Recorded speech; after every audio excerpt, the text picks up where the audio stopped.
Oh hey, welcome to the Planet X Abstraction Studio. If you're watching this, either you're Professor Young for my sociology class, or I decided to post this as a personal project for the channel. Either way, you're in for a good time. A significant question in studying social movements is what drives activists to commit meaningful actions that spur change in the status quo. Plenty of theories take a stab at explaining the power of social change and its organizational aspects. One facet of early social movement theory is resource mobilization, a Marxist view of activism that emphasizes the need to leverage and organize economic and political power to create meaningful change. This framework and subsequent evolutions focus on how resource availability must be translated and further organized across the macro, meso, and micro levels of society and politics, almost like a pyramid.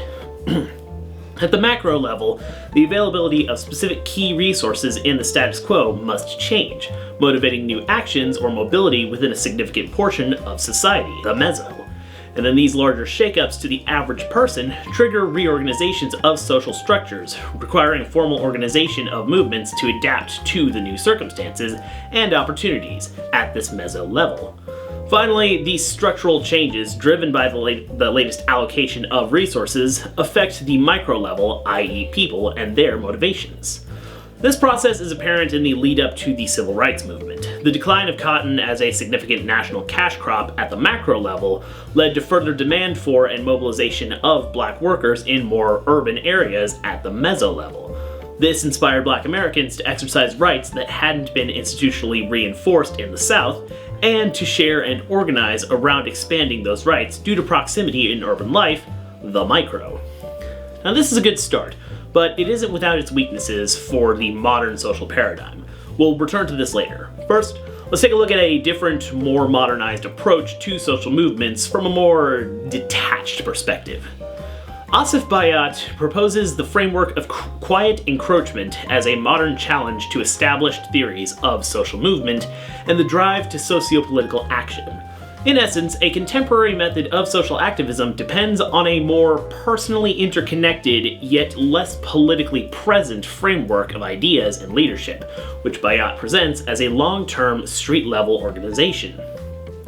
From his observations of the Arab Spring, the Iranian Green Movement, and the broader social justice movements in the Middle East, Bayat proposes that significant social change and organization stem from minor alterations in social routine and word-of-mouth critiques of hegemonic power.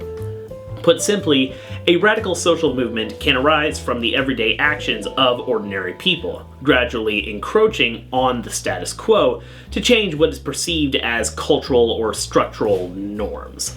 This form of non-movement contradicts the traditional notion of social movements that meaningful social change can only come about as a result of a major socioeconomic shift, such as the previous example of the decline of cotton as a cash crop. Bayat suggests that the modern social movement can instead rely on, quote, non-collective but prolonged direct actions of dispersed individuals and families to acquire the basic necessities of their lives in a quiet and unassuming illegal fashion.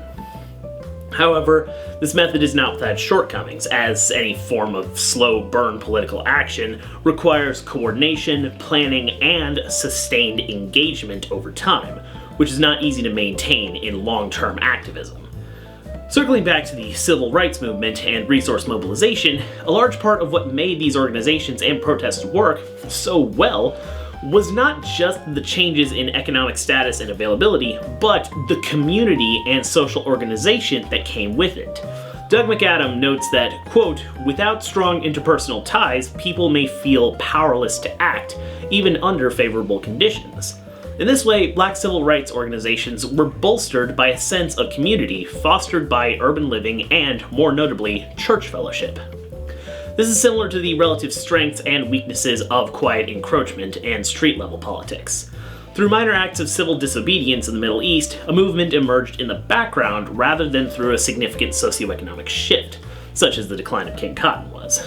However, a key feature of this method is the ability to coordinate and recognize the efforts of civil disobedience, as structural changes over time had demonstrable changes on citizens' lives. However, when you extrapolate this method of underground coordination to the internet age, there are barriers to getting individuals to commit fully. The recent Black Friday boycott protest, known as the We Ain't Buying It campaign, illustrates the shortcomings of these theories of social movement mobilization. Now, this movement specifically targeted retailers that supported or were part of the Trump administration or were actively funded by it in some way, or MAGA politics as a whole, such as Target, Home Depot, and Amazon, to name a few. Consumers were encouraged to avoid making purchases on Black Friday, to vote with their wallets, so to speak. Unfortunately, while this campaign did get some traction online, one could already see some cracks in the system that fit the free rider issue from the jump. Something along the lines of, right, no Black Friday shopping, got it. Do you think y'all could provide a specific list as to where, when, and for what deals we're not shopping? Just so I know where to avoid. Right. And sure enough, a significant number of people just couldn't pass up the deals. US online spending reached an apex of $11.8 billion on Black Friday alone, a 9.26% increase from last year, with in-store spending being similarly profitable for retailers offering exclusive perks for those who showed up, like, you guessed it, Target.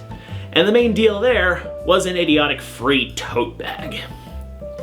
A solid social movement relies on the resources it gathers, as well as the methods of connection and identity composition that spring from those circumstances. However, unless the perception of the movement, its goals, its activities, and its capacity for victory are solid, getting the members of a movement to mobilize in a meaningful manner and commit to action is sluggish, if not naive. The power that stories have over social movements, and why they give individuals the strength and assurance that their commitment to the movement is worth the potential cost of their livelihoods and possibly their lives, is eloquently explained by Francesca Polletta, professor of sociology at the University of California, Irvine. She suggests that the story surrounding a protest, rally, charity, or other activist event not only serves to bolster its importance in the eyes of activists, but can also be specifically crafted to get people more engaged in spontaneous action, even if that action had been meticulously planned for quite some time. Polletta's book, It Was Like a Fever, explores this perception of spontaneity in movements, particularly during the civil rights movement with the advent of sit-ins. Behind the scenes, these sit-ins were planned for months, with activists prepping themselves for abuse and discouragement at the counter, and organizing further attention from those not actively participating. However, it was the concept, the feeling, that little twinge of discomfort at the thought of spontaneous action that kept the movement in the proverbial crosshairs of the media, government officials, and those who might have otherwise stayed on the sidelines out of fear of repercussions. After all, if it's just that quick to happen and could happen at any time, you might as well do your part. Alright, so now that we've got all the theory stuff out of the way, it's time to get to the fun part. How does the power of narrative apply to modern activism these days? So I think I'll take an example from one of the most successful and, well, certainly the most theatrical satirists of our time, John Oliver and his HBO comedic news show, Last Week Tonight. Oliver's presentation consists of two main segments per episode. One is rapid-fire coverage of new and interesting stories ripe for ridicule, and the other, more significant, is a 20 to 30 minute segment on a larger topic or issue, and often underreported and ripe for action. An invaluable aspect of this presentation style is that it captures the viewer's attention through comedy, then delivers quality information, often with a segment at the end of the episode dedicated to what audience members can do to engage in social activism on the topic. Comedy plus education equals activism. Then, another comedic treat to keep people engaged.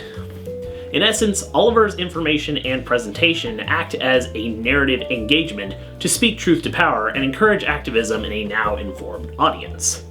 One example was his coverage of PFAS, a group of chemicals used in non-stick cookware, clothing, and other appliances that was cheap to produce, but would wear down over time, ultimately introducing chemicals into one's body either through the food they eat or contaminated groundwater from disposables that are linked to, quote, high cholesterol, ulcerative colitis, pregnancy-induced hypertension, thyroid disease, testicular and kidney cancer, and decreased response to vaccines.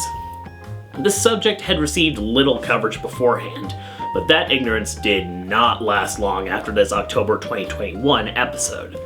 Articles from outlets like The Guardian poured in to legitimize and spread the news. The EPA and CDC were called to reconsider the risk and update information regarding these side effects.